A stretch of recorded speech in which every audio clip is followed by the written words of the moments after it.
Rebecca Miller, a hardworking janitor and single mother, spends her nights cleaning offices and blending into the background until one extraordinary evening.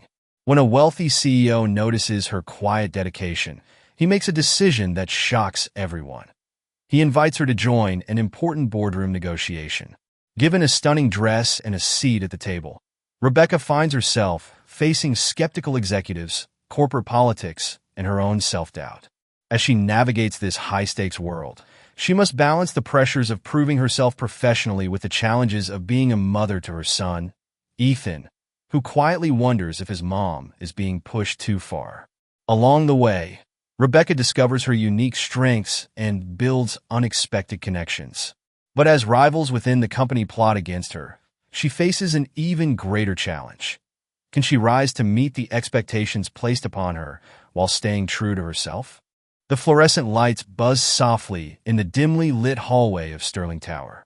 Rebecca Miller, known to most as Becky, pushed her cleaning cart down the polished marble floor, her sneakers squeaking faintly with every step.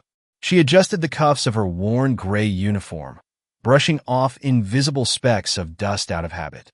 This was her world's silent offices at night, long hours spent scrubbing surfaces that no one would ever thank her for.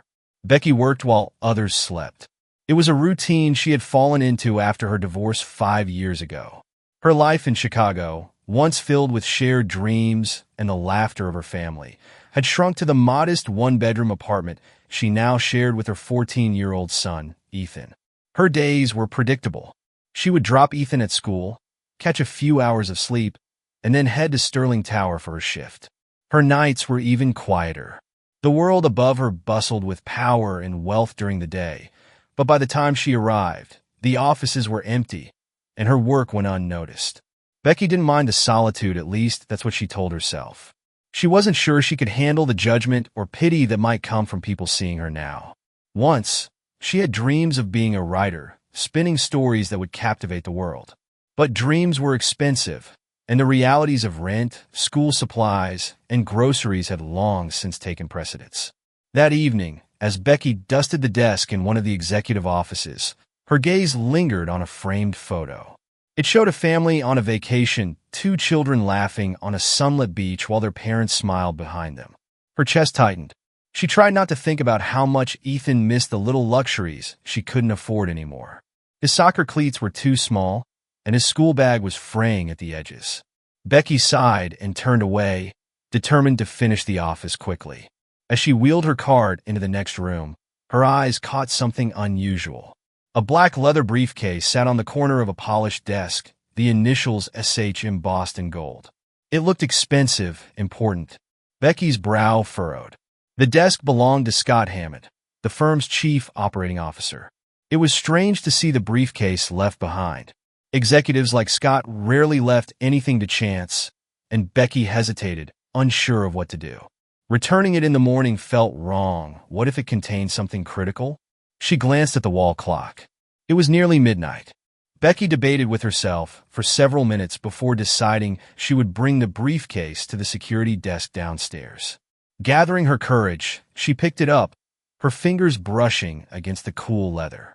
As she stepped into the elevator, she felt small and out of place. The briefcase seemed heavy, though she knew it was her nerves adding weight. She didn't belong in these polished corridors of power, not beyond cleaning them, anyway. When the elevator doors opened in the lobby, she spotted the night security guard. But before she could call out, she heard a familiar voice. "Excuse me, is that mine?" Becky froze. Turning, she saw Scott Hammond himself striding across the lobby, his tie loosened and his sleeves rolled up. He looked surprised but not unkind. I think so," Becky stammered, holding the briefcase out toward him. "I found it in your office. I thought it might be important." Scott took the briefcase, his sharp blue eyes assessing her. He seemed to weigh something in his mind before his expression softened. "Thank you," he said, genuine warmth in his tone. "You didn't have to do this." Becky shrugged awkwardly. "I just thought, well, if it's something urgent." "It is," Scott admitted, glancing at the briefcase. "But not many people would have gone out of their way at this hour." "I appreciate it." Becky flushed, unsure how to respond. She was used to being invisible, praised only in passing, if at all. Scott tilted his head. You're Rebecca, right? You clean the executive floor? She nodded. It surprised her that he even knew her name. Rebecca, do you have a minute? Scott asked, gesturing toward a seating area in the corner of the lobby. I'd like to ask you something. Becky hesitated. The idea of sitting with someone like Scott Hammond, a man who seemed to live in an entirely different universe, felt surreal. But his tone was inviting, and curiosity nudged her forward. Sure, she said quietly, following him. As they sat, Scott set the briefcase down and leaned forward, his hands clasped. I've noticed you before, he began. You're always thorough, always professional. But more than that, you seem observant, detail-oriented. I need help with a project, and I wonder if you might be interested. Becky blinked, startled. Me? I'm not sure what you mean. I'm organizing a charity initiative, Scott explained. It's a side project, something close to my heart. But I'm short on reliable people to help sort through logistics. You've proven you're trustworthy, and I think your perspective could be valuable. Becky hesitated. The offer seemed almost too good to be true. I don't know, she said slowly. I'm not sure I have the skills you're looking for. Scott smiled. What I need is someone with common sense and a sharp eye. You've already shown you have both. Besides, he added, his tone light, this wouldn't be a full-time thing. Just a few hours a week, mostly at night. You'd be paid for your time, of course. The thought of extra income tugged at her. Ethan could use new cleats. Maybe they could even have one small treat, a movie night or dinner out. I'll try, Becky said, her voice firmer now. I'll do my best. Scott's smile widened. That's all I ask. When Becky returned to the executive floor, her hands still trembled from the interaction. Had she just agreed to work with Scott Hammond? The thought filled her with equal parts excitement and dread. As she cleaned the rest of the offices, Becky couldn't help but replay the conversation in her mind. For the first time in years, someone had seen her not just as a worker, but as someone capable of contributing beyond what was expected. That night, as Becky rode the bus home, she stared out the window at the city lights, her heart heavier than usual with uncertainty, but also a small, unfamiliar spark of hope. The next morning, as sunlight filtered through the blinds of her apartment, Becky sat at the kitchen table, sipping a cup of coffee. Ethan shuffled in, still groggy, and grabbed a bowl of cereal. You're up early, he mumbled. Couldn't sleep, Becky admitted. She hesitated before adding, something happened at work last night. I might be helping one of the executives with a project. Ethan raised an eyebrow. Like actual work? Not cleaning?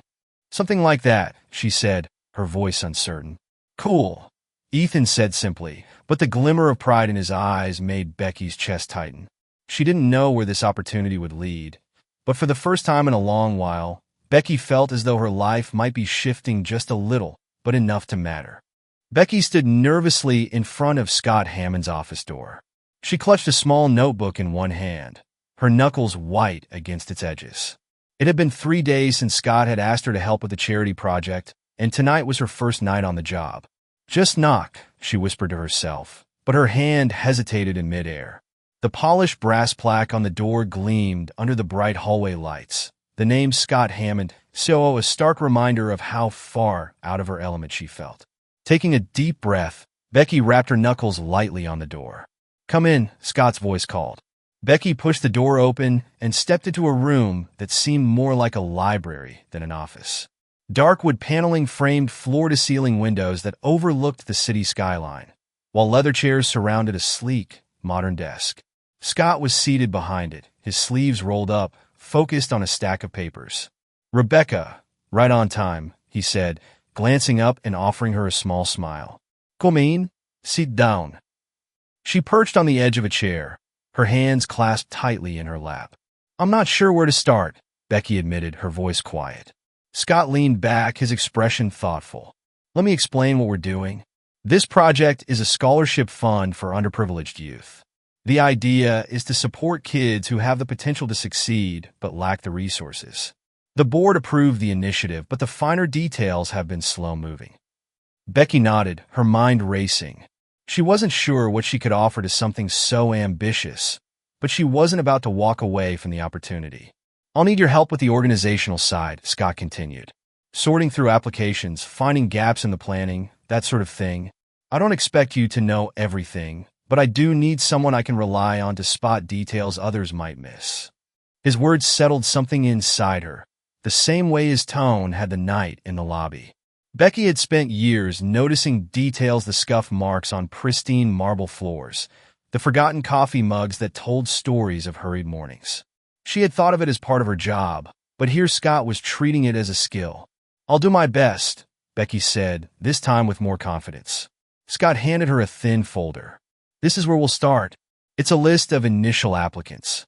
I'd like you to read through these tonight and make notes about anything that stands out, anything you think we might have overlooked." Becky took the folder with both hands, feeling its weight even though it was physically light.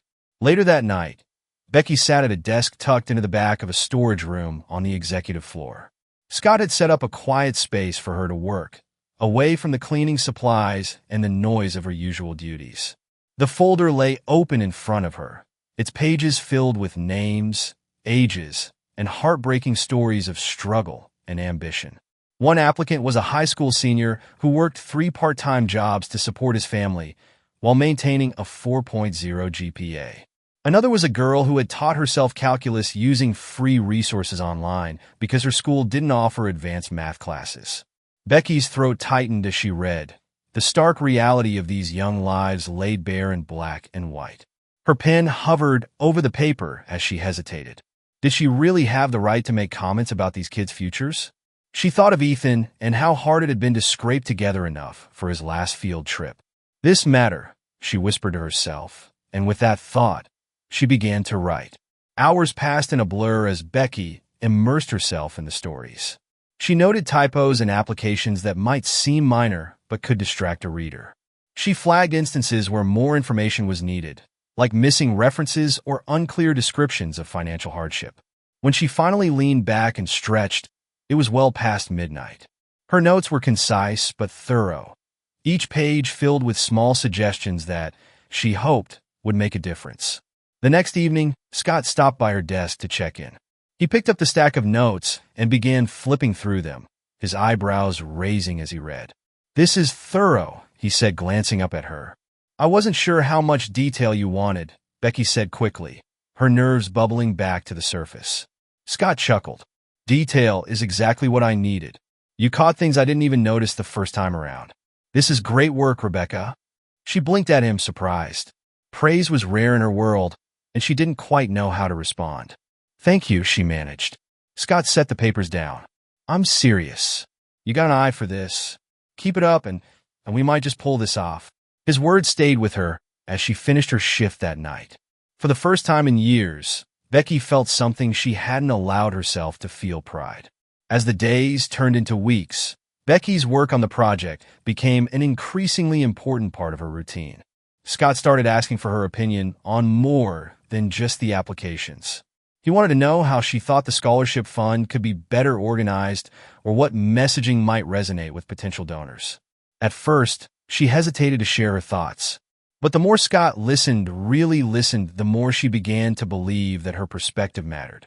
Meanwhile, at home, Ethan noticed the change. "You're different," he said one morning over breakfast. Becky paused, her fork halfway to her mouth. "Different how?" "You seem happier," Ethan said, his tone cautious. "Less tired, I guess." Becky thought about it. She was still exhausted from working nights and juggling responsibilities, but Ethan was right. For the first time in a long time, she felt like she was moving towards something instead of just treading water. "Maybe I am," she admitted, a small smile tugging at her lips. One evening, as Becky sorted through a stack of donor correspondence, Scott approached her with a pensive look. "Rebecca, I've been meaning to ask," he began. "Would you be willing to sit in on the next planning meeting for the scholarship fund? Just to observe and maybe share some of your insights?" Becky's stomach flipped. "Me? In a meeting with the board?" Scott nodded. "You've been an integral part of this project. I think your perspective would add a lot to the discussion." She opened her mouth to protest, but stopped herself. The fear was there, gnawing at her, but so was something else, a quiet voice that said, "You can do this." "I'll be there," she said, surprising even herself. Scott smiled. "Good. I'll make sure they're ready for you." As he walked away, Becky felt the familiar weight of self-doubt creeping in. But then she thought of Ethan's words that morning and the quiet pride she'd started to feel in her work. She wasn't the same person she'd been a few weeks ago. And for the first time, she was beginning to believe that she didn't have to be. The conference room was nothing like Becky had imagined. The long, polished mahogany table seemed to stretch endlessly, its surface gleaming under the soft glow of recessed lighting. Floor-to-ceiling windows framed the glittering city skyline, and leather chairs surrounded the table like sentinels. Becky shifted uncomfortably in one of those chairs, clutching her notebook as if it were a lifeline. She wasn't sure what was more intimidating, the room itself or the people who were beginning to file in. Men and women in tailored suits greeted each other with polished smiles, their voices low but confident. Becky recognized a few of them from her nights cleaning the executive floor, though none of them seemed to notice her now. It was as if the uniform she had worn for years had made her invisible, and sitting in this chair felt like stepping into another world entirely. "Relax, Rebecca," Scott said softly, leaning toward her. He had taken the seat next to her, a gesture that she found oddly reassuring. "You're here because you've earned it. Just be yourself." Becky nodded, but her heart still pounded. She glanced down at the notes she had meticulously prepared the night before, hoping they would steady her nerves. When the meeting began, Scott introduced the purpose of the session: to finalize the structure of the scholarship program and decide how best to pitch it to donors. He spoke with ease and authority, his words flowing effortlessly as he outlined their progress. Becky couldn't help but marvel at how natural he seemed in this environment. "And now," Scott said, his voice drawing her attention, "I'd like to introduce someone who's been instrumental in getting us to this point." Becky froze as Scott gestured toward her. "This is Rebecca Miller," he continued. "She's been working behind the scenes, reviewing applications, and providing valuable insights. I thought it was time for her to share her perspective with all of you." All eyes turned to her, and for a moment, Becky felt like she couldn't breathe. Her mind raced with doubts. What am I doing here? What if I say the wrong thing? But then she remembered Ethan's words, how he had noticed the change in her. She thought of the stories she had read in those applications, the hopes and dreams of kids who deserved a chance. This wasn't about her. It was about them. Becky cleared her throat and began to speak. "Thank you, Mr. Hammond," she said, her voice trembling slightly. "And thank you all for letting me be here today." She paused, glancing at her notes, then looked up. "As I've been reviewing the applications, I've noticed something that I think is important. A lot of these kids have incredible potential, but they're not just fighting financial obstacles. They're also battling self-doubt. They've been told, directly or indirectly, that they don't belong in spaces like this. And I think we need to remember that when we design this program, it's not just about the money. It's about showing them that they're seen and valued." The room was silent for a moment, and Becky's cheeks flushed. She wondered if she had overstepped. But then one of the executives, a woman with sharp glasses and a no-nonsense demeanor, nodded thoughtfully. "That's a perspective we haven't really considered," the woman said. "It's easy to focus on the financial side and forget the human element." Encouraged, Becky continued, "I also think we should consider mentorship as part of the program. Many of these kids don't have anyone in their lives who can guide them through the challenges they'll face in college or beyond. Pairing them with mentors who've been through similar experiences could make a huge difference." Scott smiled as she spoke, and Becky felt a small flicker of pride.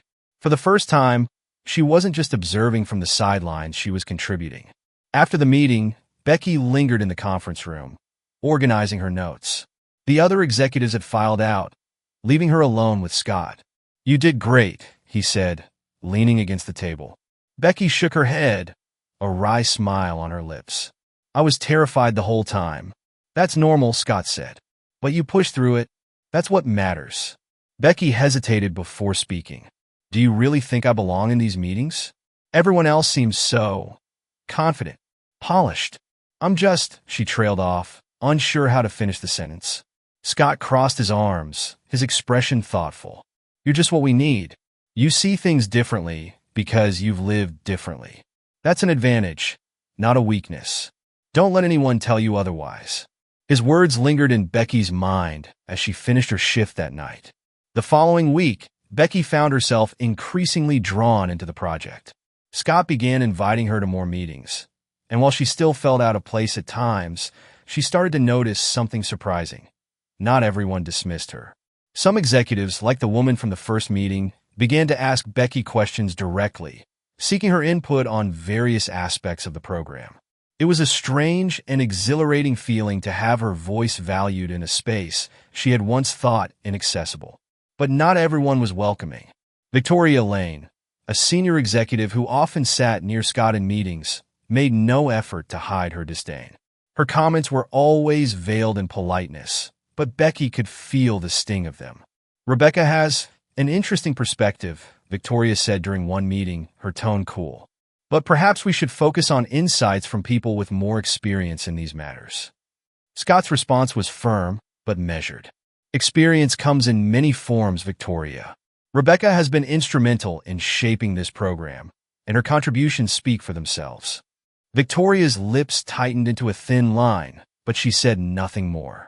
One evening, as Becky reviewed a new batch of donor proposals, she overheard a conversation between two executives in the hallway. "I still can't believe Hammond is putting her in these meetings," one of them said, his voice low but irritated. "She's a janitor, for crying out loud." Becky's chest tightened, the words cutting deeper than she expected. "She's got a good head on her shoulders," the other voice replied. "You have to admit, some of her ideas have been solid."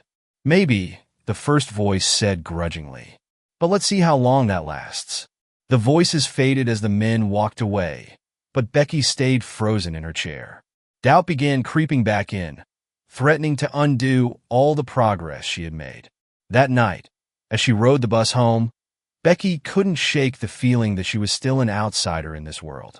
But when she walked into her apartment, she found Ethan waiting for her, his face lighting up when he saw her.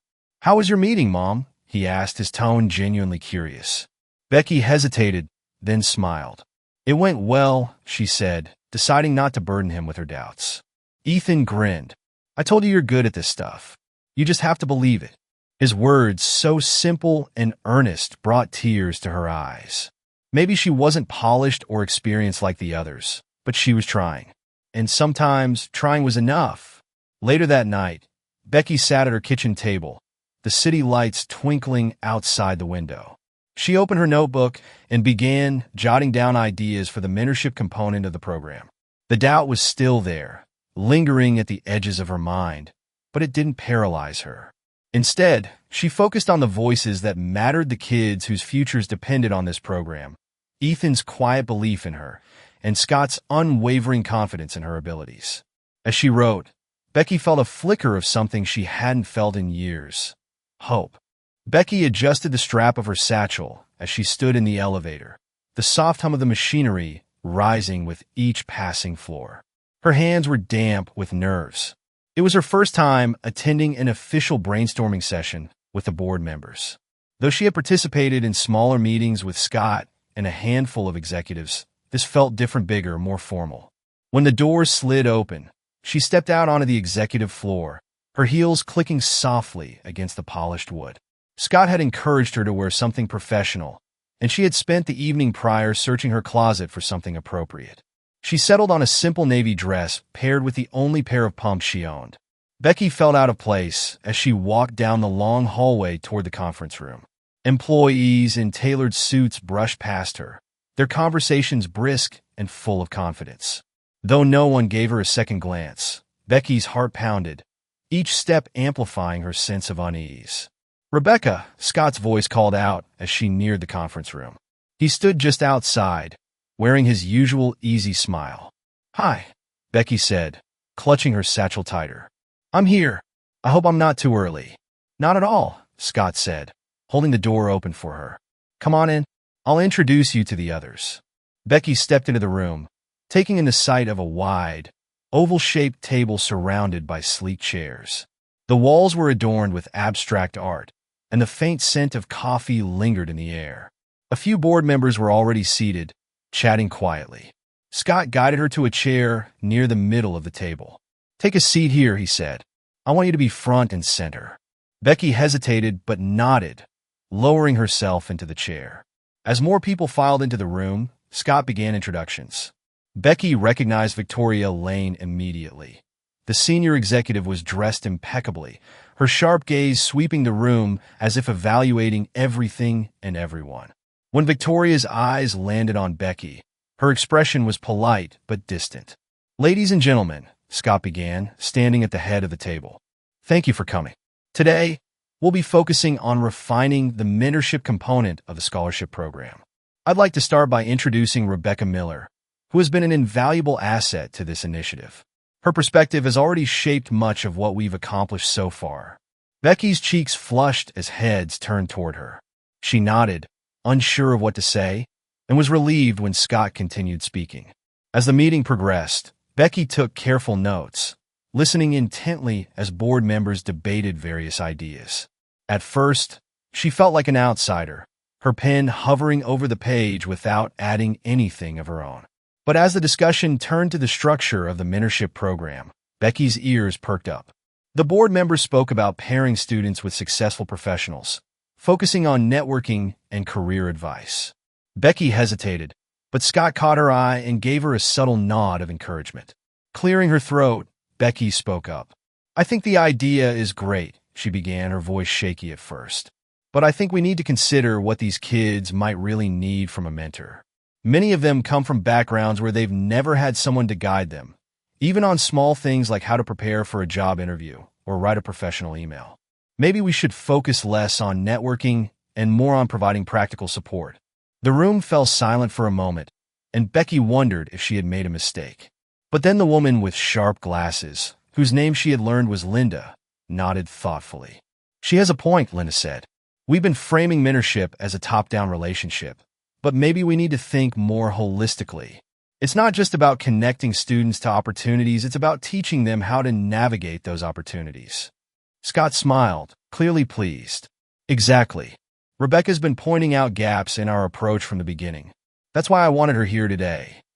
Becky felt a small swell of pride, though Victoria's cold stare across the table reminded her that not everyone shared Scott's enthusiasm. After the meeting, Scott pulled Becky aside in the hallway. "You were fantastic," he said, his tone warm. "The way you framed mentorship, it shifted the whole conversation." "I wasn't sure if I was saying the right thing," Becky admitted. "You were," Scott assured her. "You have a way of cutting through the noise and focusing on what really matters. That's a rare skill." Becky smiled, though the weight of Victoria's lingering stare during the meeting still hung heavy on her mind. That night, as Becky rode the bus home, she replayed the events of the day in her mind. For every small victory like Linda's agreement or Scott's praise, there was a shadow of doubt. Victoria's dismissive glances and the whispers she sometimes overheard in the hallways reminded her that not everyone believed she belonged here. When she arrived home, Ethan was sitting on the couch, his textbooks spread out across the coffee table. "Hey, Mom," he said, looking up. "Hey, kiddo," Becky replied, dropping her satchel on the counter. "How was the meeting?" Ethan asked, his tone casual but curious. "It went well," Becky said, sitting down beside him. "But it was intense." Ethan smirked. "Sounds like you're getting the hang of it, though." Becky chuckled softly. "Maybe. It's a lot to take in, but I think I'm making progress." Ethan nodded, then leaned back on the couch. "You're doing something big, Mom." "It's cool." Becky's chest tightened at his words. Ethan didn't say much about her work, but his quiet support meant the world to her. The next morning, Becky was back at the office, reviewing the feedback from the brainstorming session.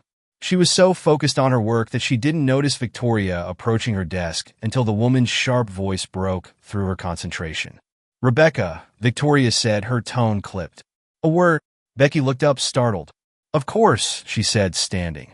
Victoria gestured for Becky to follow her into an empty meeting room. Once the door closed behind them, Victoria turned, her arms crossed. "I'll be blunt," Victoria began. "I'm not sure what Scott sees in you. You're clearly hardworking, but this isn't your world. You don't have the experience or the polish to thrive here." Becky felt the words hit her like a slap.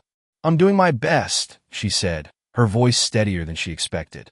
Victoria's gaze softened slightly, but her tone remained firm. "That's admirable. But this isn't a place for best effort. It's a place for results. If I were you, I'd think carefully about whether this is really where you belong." Without waiting for a response, Victoria turned and left, leaving Becky standing alone in the room. That evening, Becky sat at her kitchen table, staring at the notebook in front of her. Victoria's words echoed in her mind, each one chipping away at her confidence. But then she thought of Ethan's quiet pride, of Linda's agreement in the meeting, and of Scott's unwavering belief in her. Those moments of support, however small, were enough to tip the scales. Becky picked up her pen and began to write. If she was going to stay, she needed to prove most of all to herself that she belonged here. As the hours ticked by, Becky felt a spark of determination take root. She wasn't just here for herself. She was here for the kids whose applications she had read, for Ethan, and for the chance to make a difference. By the time the night ended, Becky was no longer doubting. She was planning. The sunlight streaming through Becky's apartment window did little to shake the lingering tension from the previous day's presentation. Though her ideas had been well received by many, Victoria's cold critique clung to her thoughts. Becky sat at the kitchen table, sipping coffee as Ethan buttered toast across from her. "You're quiet this morning," Ethan observed, glancing up. Becky offered a faint smile. "Just thinking about work. Yesterday was a big day." "How did it go?" "Good," she said, nodding slowly. "Mostly good." She hesitated, not wanting to burden him with the weight of her insecurities. "I think we're making progress." Ethan grinned. "See? Told you. You always figure it out." His unwavering belief in her made Becky's chest tighten. She reached across the table, squeezing his hand. "Thanks, kiddo. I needed that." Ethan shrugged casually, but his small smile said more than words. At Sterling Tower, Becky arrived early, hoping to channel the quiet hours into productive work. Scott had suggested she refine the mentorship program based on the board's feedback, and she was eager to prove she could rise to the challenge.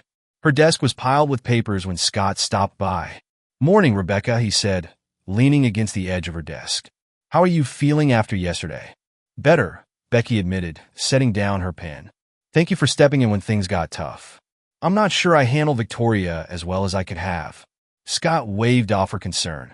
"You did fine. She's complicated. Don't take her critiques personally." Becky raised an eyebrow.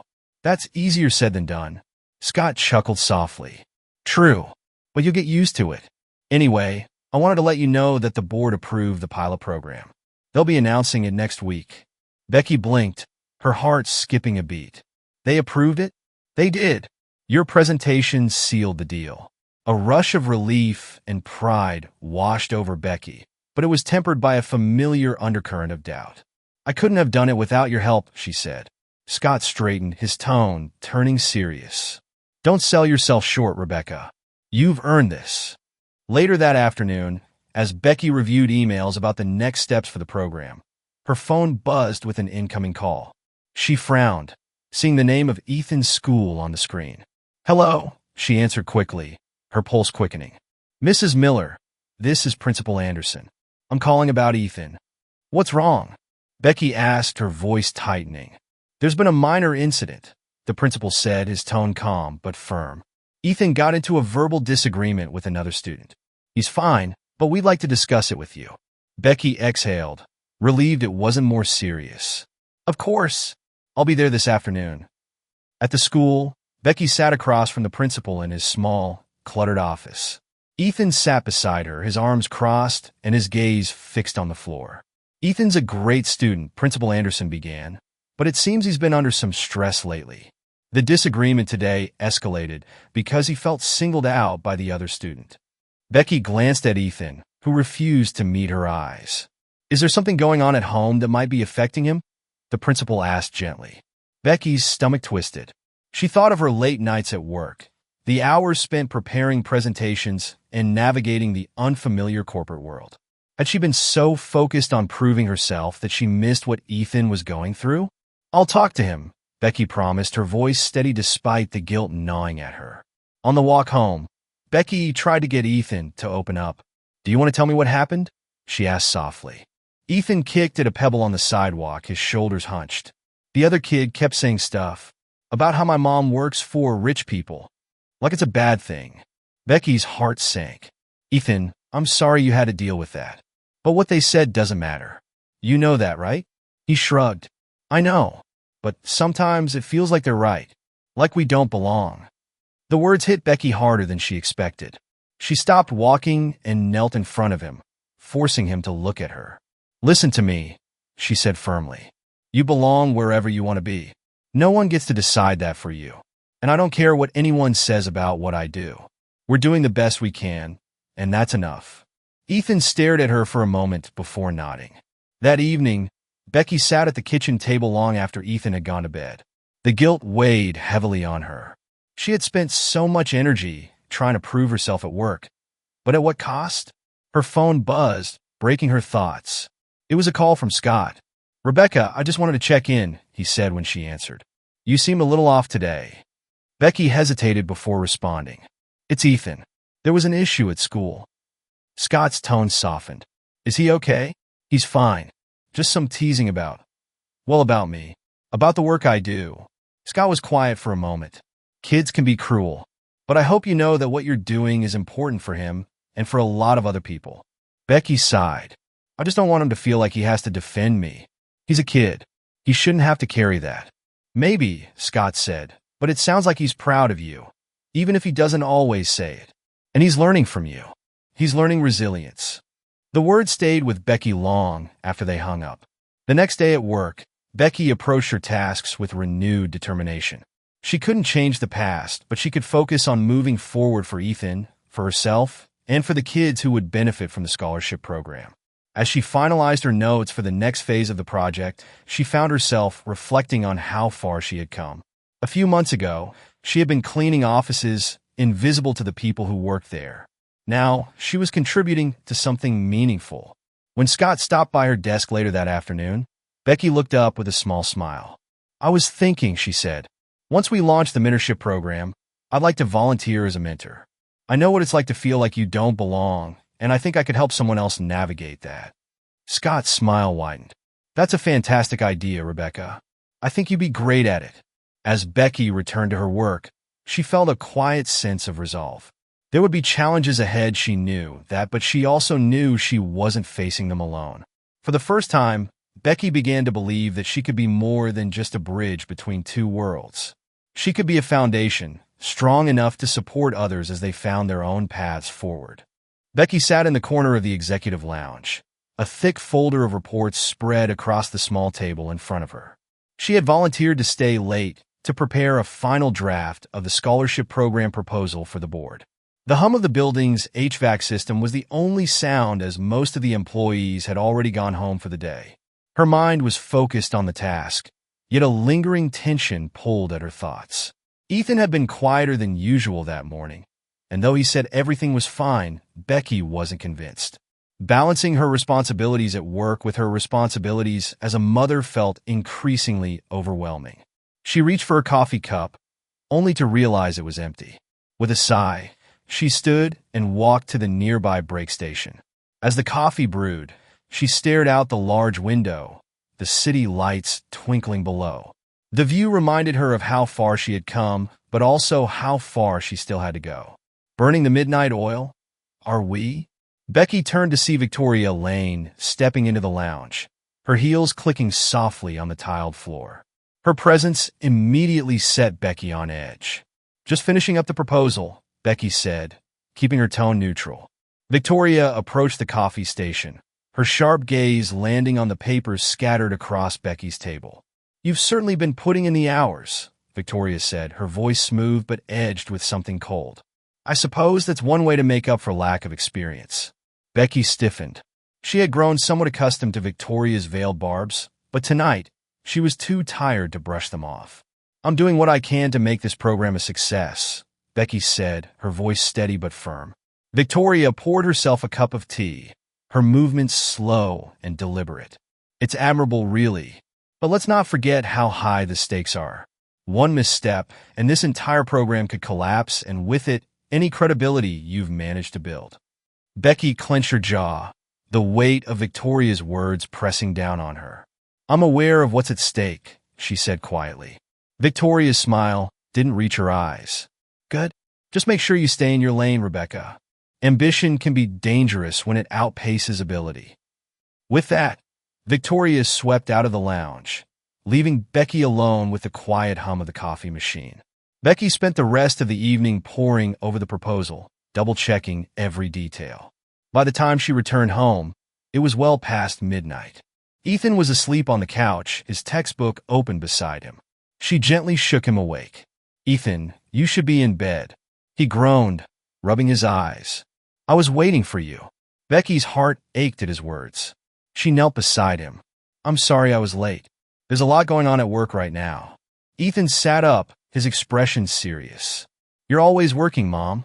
You said things would get better once this program started, but it feels like you're busier than ever." Becky opened her mouth to respond, but hesitated. How could she explain the pressure she was under without making him feel like he was part of the burden? "I know it's hard," she said finally.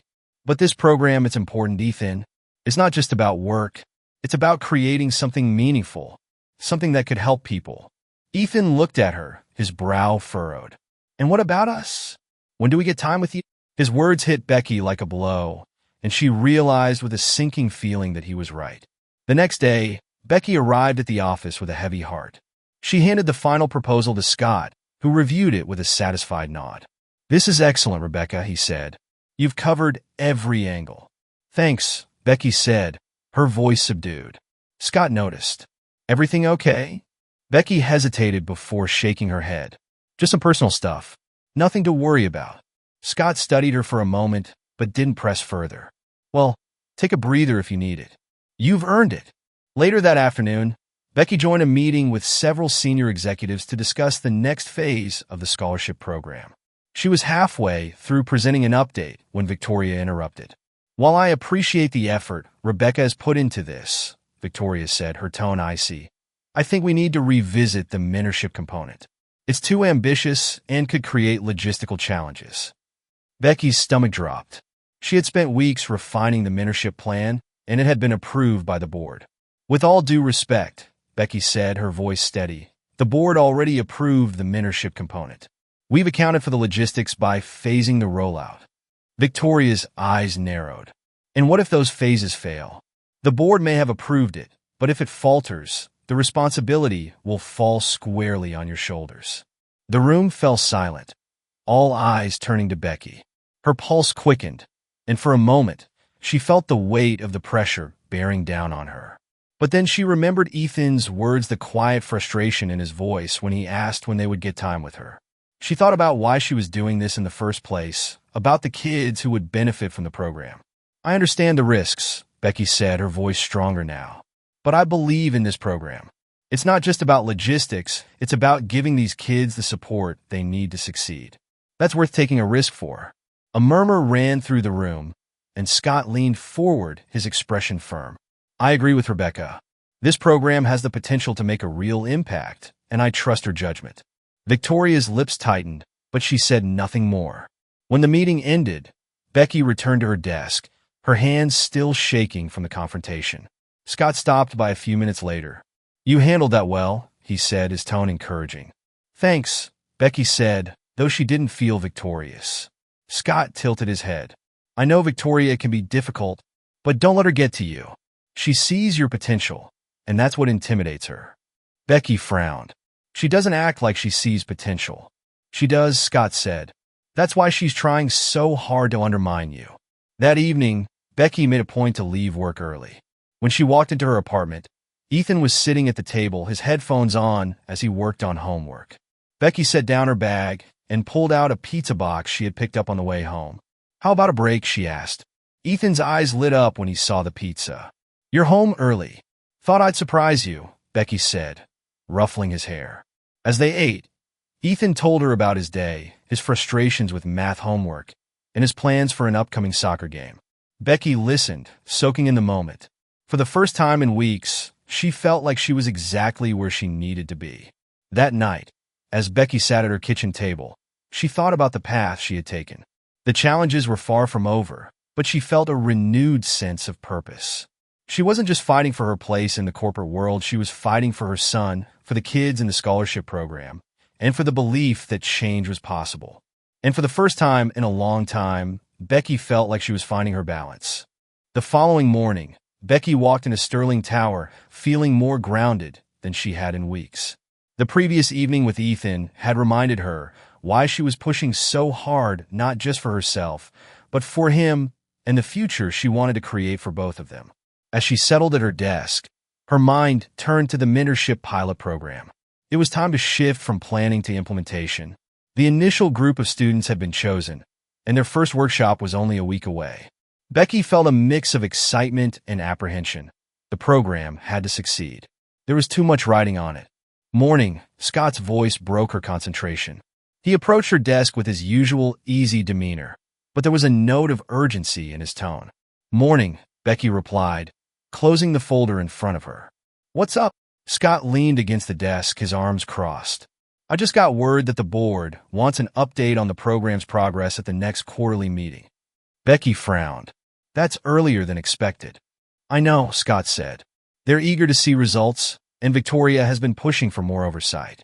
It's not unusual, but it means we need to show them something tangible and convincing sooner rather than later. Becky nodded slowly. What do you need from me? I want you to present, Scott said, his tone firm. Becky blinked. Me? Are you sure that's a good idea? The last presentation was tough enough, and this is bigger. Scott gave her an encouraging look. Exactly why it should be you. You've been the heart of this program from the start. The board needs to see that. I'll be there to back you up, but I think it's time you take the lead. Her stomach churned at the thought. The room full of seasoned executives and skeptical board members was daunting enough. But knowing Victoria would be there, likely waiting for her to slip up, made it even harder to imagine. But then she remembered Ethan's words. You always figure it out. All right, Becky said, her voice steadier than she felt. I'll do it. Scott smiled. Good. Let's work on your talking points together this week. The days leading up to the meeting were a blur of preparation. Becky worked late most nights, refining her presentation and rehearsing her delivery. Scott coached her through the key points, helping her anticipate potential questions and objections. But even as she practiced, doubt crept in. What if her ideas fell flat? What if Victoria managed to undermine her again? On the night before the meeting, Becky sat at the kitchen table with her notes spread out in front of her. Ethan walked in, holding a mug of hot chocolate. Here, he said, setting the mug down beside her. Becky smiled. Thanks, kiddo. You didn't have to. Ethan shrugged, sitting across from her. You've been working hard. Figured you could use it. Becky took a sip, the warmth easing some of the tension in her chest. I'm nervous about tomorrow, she admitted. You'll do fine, Ethan said confidently. You always do. His belief in her felt like a lifeline, and she reached across the table to squeeze his hand. I'll try my best, she said. The morning of the meeting, Becky stood in front of the mirror, adjusting the blazer Scott had insisted she wear. The dark navy suit was more professional than anything she owned, but it gave her a small boost of confidence. As she rode the elevator to the boardroom, her heart pounded in her chest. The folder in her hand felt heavier with every passing floor. When she entered the room, the board members were already seated around the large table. Victoria sat near the center, her expression unreadable, while Linda offered Becky a small nod of encouragement. Scott stood at the head of the table, waiting for her. You ready? He asked quietly as she approached. Becky took a deep breath. As ready as I'll ever be. Scott introduced her, and all eyes turned to her as she stepped to the front of the room. Good morning, Becky began, her voice trembling slightly. Thank you for giving me the opportunity to present the progress of the mentorship pilot program. She clicked to the first slide of her presentation, a visual summary of the program's goals. As she spoke, her nerves began to ease, replaced by a sense of purpose.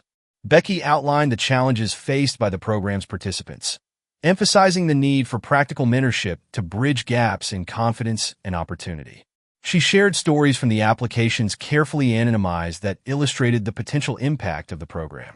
The board members leaned forward, their attention fixed on her. Even Victoria seemed to be listening, though her expression remained guarded. When Becky finished, she opened the floor to questions. What metrics will you use to evaluate the program's success? One board member asked. Becky had anticipated the question. We're tracking both qualitative and quantitative outcomes, she said, flipping to a slide that detailed the evaluation framework. This includes academic performance, feedback from participants and mentors, and long-term outcomes like college enrollment and job placements. Another board member nodded approvingly. That's thorough. Victoria finally spoke, her tone sharp. It's an ambitious plan, but how do you intend to scale it? This level of mentorship requires significant resources. Becky met Victoria's gaze, her voice steady. We've designed the pilot to test scalability. If the results show the program is effective, we'll explore partnerships with local organizations to expand the mentor pool and secure additional funding. The goal is to maintain quality while increasing reach. Victoria's expression didn't soften, but she didn't push further. When the meeting ended, Becky stepped out into the hallway, her nerves finally releasing their grip on her. Scott joined her, his face breaking into a wide grin. You nailed it, he said. Becky exhaled, a small smile tugging at her lips. It felt good, like I finally found my footing. Scott nodded. That's because you have. The board is on board, no pun intended, and it's because of you. That evening, Becky returned home feeling lighter than she had in weeks. Ethan greeted her at the door, a question in his eyes. How'd it goes? Becky smiled, pulling him into a hug. It went well. Really well. See? Ethan said, grinning. Told you. As Becky sat at the kitchen table later that night, reviewing the next steps for the program, she felt a quiet sense of pride. There were still challenges ahead, but for the first time, she truly believed she could face them. Her journey wasn't over, but a light was finally breaking through the distance. The week after the board meeting, Sterling Tower buzzed with activity. Becky walked through the hallways with a mix of focus and anticipation, carrying a binder full of documents for the upcoming launch of the mentorship program. The board's approval had solidified her place within the initiative, but it also brought new challenges. As she approached her desk, Linda stopped her in the hallway. Rebecca, Linda said, her sharp glasses catching the morning light. That was an excellent presentation last week. I heard some very positive feedback from the board. Well done. Becky's cheeks flushed. Praise from Linda, one of the more respected voices on the board, felt like a milestone. Thank you. That means a lot. Linda's gaze softened. You're making an impact here. Keep at it.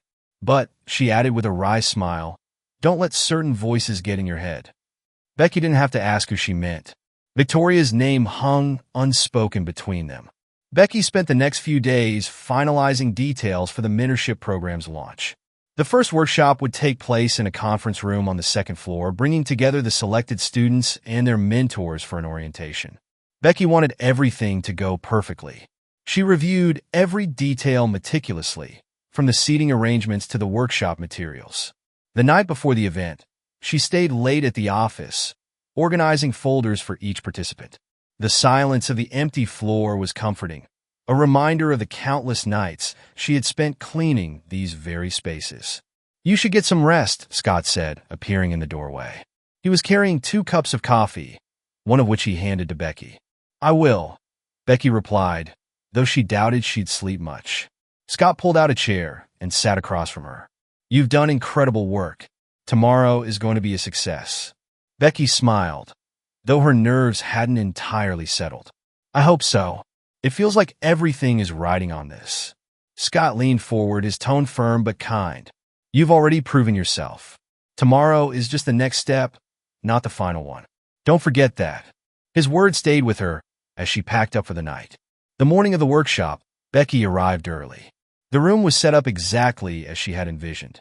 Chairs arranged in a semicircle to encourage discussion, name tags neatly placed on each desk, and a projector ready for the introductory presentation.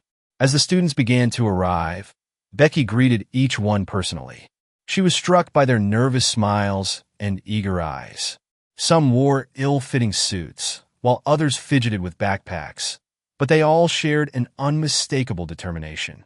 The mentors arrived shortly after professionals from various fields who had volunteered their time to guide the students. Becky felt a flicker of pride seeing the diverse group assembled. The workshop began smoothly.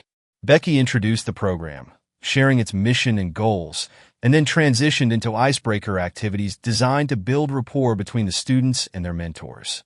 By mid-morning, the room was alive with conversation. Becky walked between the groups, listening as students shared their aspirations and mentors offered advice. But not everything went as planned. Halfway through the session, Victoria entered the room unannounced. She stood at the back, arms crossed, her expression unreadable. Becky's chest tightened. She had anticipated this. Victoria rarely missed an opportunity to scrutinize, but seeing her, there was still unnerving. Becky took a deep breath and continued leading the session, focusing on the students. She reminded herself why she was here, why this program mattered. As the workshop concluded, several students approached Becky to thank her.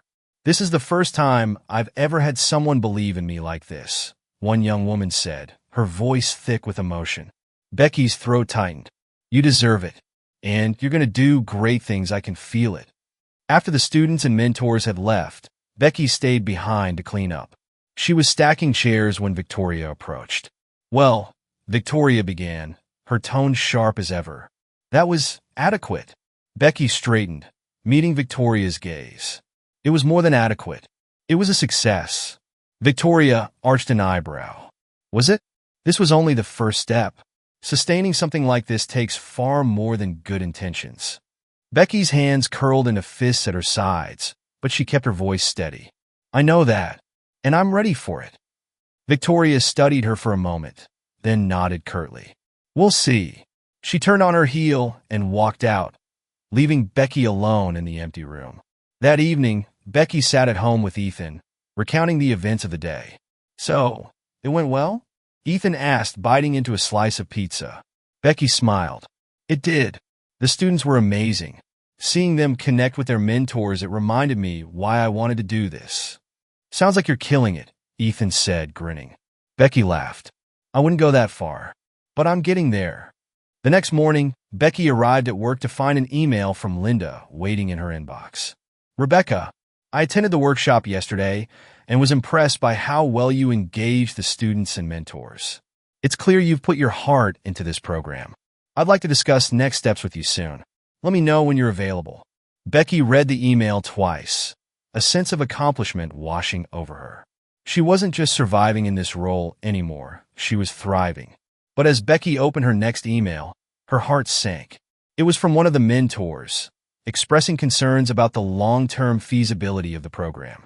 The message was polite but clear. They weren't sure if they could continue without clearer guidelines and more support. Becky stared at the screen, the weight of the mentor's words sinking in. The program wasn't out of the woods yet. Taking a deep breath, she forwarded the email to Scott, adding a note. "Let's discuss a plan to address this." She wasn't going to let one setback derail everything she had worked for. As the day went on, Becky felt a new resolve take hold. Challenges would come, that much was certain, but she was learning to meet them head-on. For the first time in her life, Becky felt not just like someone trying to prove herself, but like someone who belonged. She was standing tall, and she wasn't going anywhere. Becky arrived at Sterling Tower early, her heels clicking softly against the polished floor. The mentorship program's pilot phase had launched successfully, but the email from the concerned mentor still weighed heavily on her. She knew this was only the beginning. Keeping the program alive would require addressing challenges, fine-tuning strategies, and maintaining the board's confidence. By the time she reached her desk, Scott was already waiting with 2 cups of coffee. He handed one to her with a smile. "You've been busy," he said, gesturing to the stack of notes and proposals scattered across her desk. "Just trying to stay ahead of things," Becky replied, taking a sip of the coffee. "I forwarded you an email from one of the mentors. They raised some valid points about needing more structure." Scott nodded, pulling a chair over. "I saw it. Let's tackle this together. If we're going to scale this program, we need to make sure the foundation is solid." Becky felt a wave of relief at his words. "I've been thinking the same thing. We need clearer guidelines and more regular check-ins with the mentors." Scott grinned. "See? You're already 2 steps ahead." As the morning unfolded, Becky and Scott worked side by side to address the mentors' concerns. They drafted a plan to introduce monthly workshops for the mentors, providing resources and a space to share feedback. They also outlined a set of measurable goals to track the program's success over the next 6 months.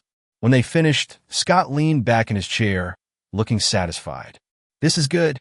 I'll present it to the board next week, but I think it's time you led that conversation. Becky froze. Me? At the board meeting? You've earned it, Scott said firmly.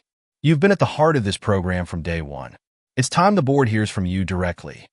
Her mind immediately flashed to Victoria's piercing gaze and the subtle whispers she had overheard in the past. But then she thought of Linda's encouraging email, the students' gratitude, and Ethan's quiet pride. All right, Becky said, her voice steady. I'll do it.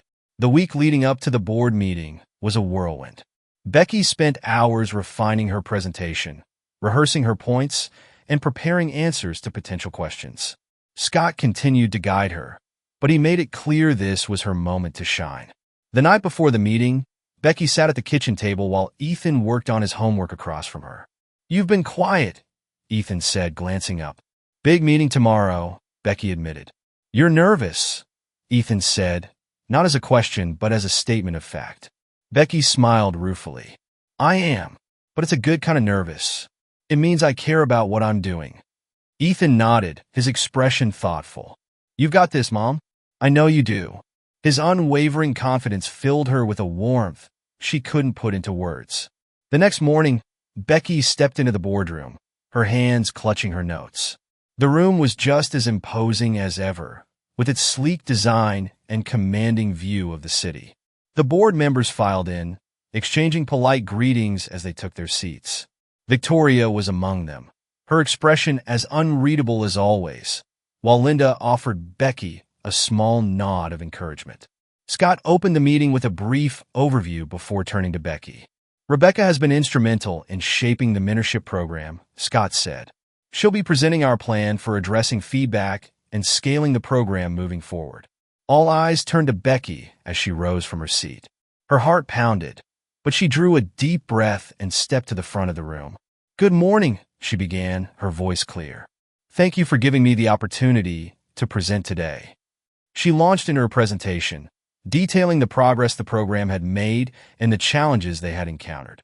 She outlined the new initiatives for mentor support and emphasized the program's long-term potential.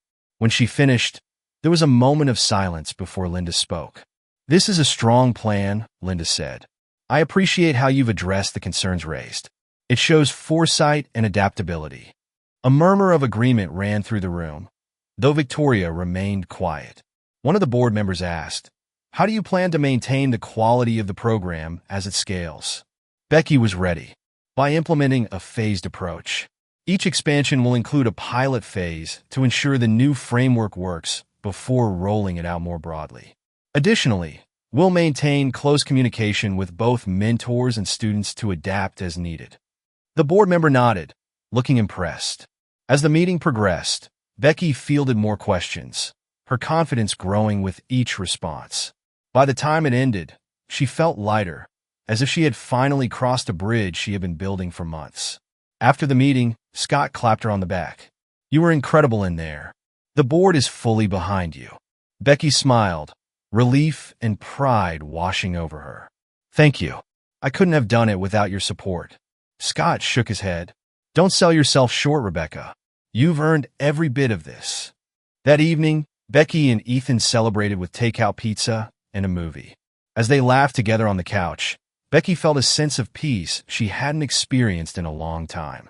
For months, she had struggled to prove herself to her colleagues, to the board, and to herself. But now, she realized that the journey had been about more than just finding her place in the corporate world. It had been about building something meaningful, not just for her, but for the people whose lives the mentorship program would touch. As the credits rolled on the screen, Ethan turned to her. You're different now, you know. More you. Becky smiled, pulling him into a hug. I think I'm finally figuring out who that is. The next morning, Becky arrived at Sterling Tower with a renewed sense of purpose. As she passed the bustling hallways, she no longer felt like an outsider. She had earned her place, not by conforming to the world around her, but by bringing her own perspective to it. And as she stepped into the elevator, her heart filled with the knowledge that she wasn't just building bridges for herself, she was helping others cross them too. As Becky stepped into the elevator, her heart filled with the knowledge that she wasn't just building bridges for herself, she was helping others cross them too. Life is full of challenges, But as Becky discovered, resilience, kindness, and a belief in your own potential can turn even the toughest moments into opportunities for growth. If you enjoyed this story of transformation and perseverance, don't forget to like, comment, and subscribe to my channel. Your support helps me continue sharing inspiring stories like this one, where everyday people rise to extraordinary heights. And remember, your story is still being written. See you in the next chapter of life's journey.